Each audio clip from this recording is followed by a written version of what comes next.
பேரறிவாளனின் தாய் அற்புதம்மாள் நம்மளுடைய இணைப்பில் இணைந்தீர்கள். அவரிடம் பேசலாம். வணக்கம். வணக்கம்.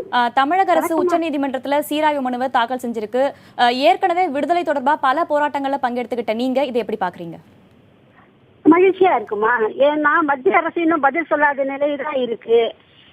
இப்ப 1ஆம் தேதி வேற வழக்கு வரப்போகுது. அந்த மூவர் அமர்வு எல்லாமே இப்ப முடிவு தெரிஞ்சதானே. இந்த 25 ஆண்டு கால இவ்வளவு பெரிய போராட்டம் ஒரு முடிவுக்கு வரணும்னா கண்டிப்பா மத்திய அரசு ஏதாவது ஒரு பதில் சொல்லணும். அந்த பதிலை விரைந்து கொடுக்க சொல்லி முதல்வரமா இப்ப நடவடிக்கை எடுக்கிறாங்க.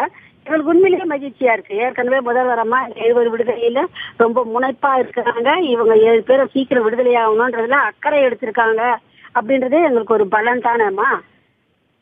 மத்திய அரசு தன்னோட நிலைப்பாடாக என்ன தெரிவிக்கணும்? இந்த சீராய்வு மனு வழக்கு விசாரணைக்கு வருகிற போது என்ன தெரிவிக்கணும் நீங்க எதிர்பார்க்கறீங்க? நிச்சயமா 25 ஆண்டு முடிஞ்சிருச்சுப்பா.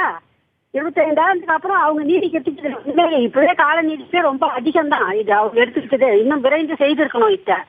மாநில அரசுக்கு உரிமை இருக்கு அப்படின்ற நிலைப்பாடு தான் எடுப்பாங்க. இவங்க 7 விடுதலையில எல்லாரும் இணக்கமான ஒரு முடிவுக்கு வருவாங்க நிச்சயமா. எல்லா இடங்கள்லயும் ஆயுத வழக்காகட்டும் மற்ற எந்த வழக்காகட்டும் எல்லாருமே விடுதலை ஆகிட்டு வர்றது நடந்துகிட்டு இருக்கு. அதனால இந்த 25 ஆண்டு காலமும் இவங்க மேல நிலுவையில வச்சிருக்குது இங்க எதுவுமே இல்லை. அதான் உண்மையிலேயே சட்டப்படியும் நியாயப்படியும் பார்த்தாக்கா இவங்களுக்கு இப்போ தீர்ப்பு சொல்ல வேண்டிய காலம் நெருங்கிடுச்சு. மிக விரைவில் முதல்வர் அதுக்கான நடவடிக்கை எடுத்து இவங்க 7 பேர் விடுதலை செய்வாங்கப்பா. மத்திய அரசும் இணக்கமான பதில தான் சொல்லும் அப்படின்ற நம்பிக்கையோட நாங்க காத்துட்டு இருக்கிறோம்ப்பா.